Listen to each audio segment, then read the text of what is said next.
বিশাল এবং বিতর্কিত cinema L two এম্পুরানের অভিনয়ের পর বলিউড তারকা মোহনলাল থুদারুন নামে একটি ছোট্ট ছবি নিয়ে ভিন্ন পথ বেছে নেন।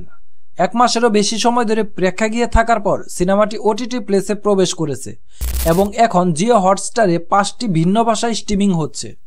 সিনেমাটির নান্দনিকতা এবং মৌলিক চরিত্র বিন্যাসের দিক থেকে দৃশ্যমের সাথে অনেক মিল রয়েছে। এই সিরিজের অফিসিয়াল নাম উল্লেখ না করে এটিকে দৃশ্যম 3 বলা খুব বেশি পার্থক্য হবে না।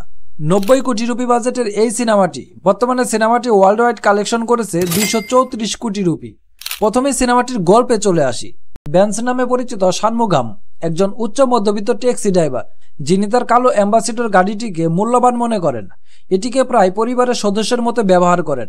তিনি তার স্ত্রী ললিতা, ছেলে প্রবণ এবং মেয়ে অমৃতাকে নিয়ে সন্তুষ্ট জীবনযাপন করেন। ব্যান্স মেরামতের জন্য গাড়িটিকে রেখে চেন্নাই যাওয়ার পর ফিরে এসে দেখেন তার গাড়িটি একটি মামলায় আটক করা হয়েছে। সেই গাড়িটি ফেরত পেতে বেশ কয়েকজন পুলিশের সাথে দেখা করে এবং সেই সময় একটি গভীর অন্ধকার সত্য উন্মোচন করে, যা তার জীবনকে চিরতরে বদলে দেয়। এরপর কি ঘটে এবং ব্যান্স কিভাবে তার পরিস্থিতির সাথে মোকাবেলা করে, সেটাই সিনেমার মূল অংশ। অপারেশন জাভা এবং সৌদি ভেলাক্কার মাধ্যমে থারুন মূর্তি নিজেকে একজন পরিচালক নির্মাতা হিসেবে প্রমাণ করেছিলেন, কিন্তু একজন বড় তারকার সাথে কিভাবে তিনি খাপ খাইয়ে নেবেন তা নিয়ে সবসময় শঙ্কা ছিল। কিন্তু থারুন একটি থ্রিলার ড্রামার জন্য সঠিক স্পন্দন খুঁজে পান এবং নিজেকে শক্তভাবে প্রমাণ করেছেন। থুদারুম বেশিরভাগ মালায়ালাম সিনেমার মতোই গল্পের গতি প্রথমে কেবল শানমুগাম ওরফে বেঞ্জের পারিবারিক জীবনকেই তুলে ধরে না, বরং তার মূল সম্পত্তি একজন কৃষ্ণাঙ্গ অ্যাম্বাসেডরের সাথে তার গভীর সম্পর্ককেও তুলে ধরে। সেই একই অ্যাম্বাসেডরের ওপর ব্যান্স এবং তার ছেলে পাবির মধ্যে যে ছোটখাটো ঝগড়া হয় তা গল্পটিকে আস্তে আস্তে এগিয়ে নিয়ে যায়। প্রথম 40 মিনিটের বেশিরভাগ সময়, যেখানে আমলাতন্ত্র এবং আইন তার নাগরিকদের স্পষ্টভাবে নজরে আনতে সাহায্য করে, পারিবারিক সুখের দৃশ্য দেখানোর পর যখন মূল পরিস্থিতি শুরু হয়, তখন কেয়ার সুনীল এবং থারুনের চিত্রনাট্যের প্রতিটি পদক্ষেপ অনুমানযোগ্য হয়ে যায়, যা আপনার ব্রেনকে নিয়ে খেলবে। মোহনলাল আবারও সেরা ফর্মে সেটা প্রমাণ করেছেন। তিনি গভীরভাবে সূক্ষ্ম অভিনয় পরিবেশন করেন। তিনি একজন সাধারণ মানুষের সরলতা এবং শান্ত মর্যাদাকে নিখুঁতভাবে ধারণ করেন। দর্শকদের অনায়াসে ব্যান্সের ছোট্ট জগতে টেনে আনেন।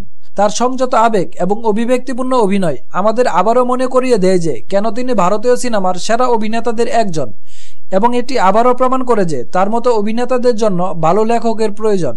প্রকাশ ভার্মা একজন চতুর হিসাবি অফিসার হিসেবে দারুণ ছিল। তার চিত্রায়ন এতটাই বিশ্বাসযোগ্য যে এটি দর্শকদের কাছ থেকে প্রকৃত ক্ষোভের জন্ম নেয়।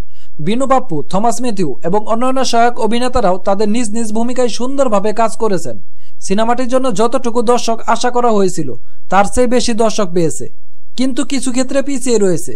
এছাড়াও 2 ঘন্টা 45 মিনিটের কাছাকাছি রান টাইম সহ সিনেমাটি আরও কঠোর সম্পাদনা করলে ভালো হতে পারত, বিশেষ করে দ্বিতীয় অর্ধে, কারণ দ্বিতীয় অর্ধ প্রথমতের তুলনায় গতি হারিয়ে ফেলে।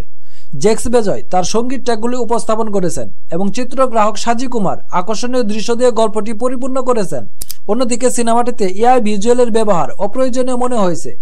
পুলিশের বর্বরতা দৃশ্য, বিশেষ করে নারী এবং শিশুদের ওপর, অপ্রয়োজনীয় বলে মনে হয়, কারণ এটি সিনেমাতে বেশি কিছু যুক্ত করে না। সবশেষে থুদারুম একটি প্রতিশোধমূলক থ্রিলার ড্রামা, যা মূলত মোহনলালের আন্তরিক অভিনয় দ্বারা উন্নতি হয়েছে।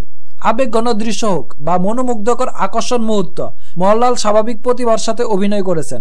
65 বছর বয়সেও তার স্থায়ী প্রতিভার প্রমাণ করেছেন। সিনেমাটিতে কিছুটা অলস গতি এবং প্রধান আবেগের শিখরে একটু অভাব রয়েছে। আপনি যদি মোহনলালের অনুরাগী হন বা স্লোবান থ্রিলার ড্রামা পছন্দ করেন, তবে এটি অবশ্যই আপনার জন্য বেস্ট সিনেমা হবে। এই সিনেমাটির জন্য আমাদের রেটিং হচ্ছে 3.5 আউট অফ 5।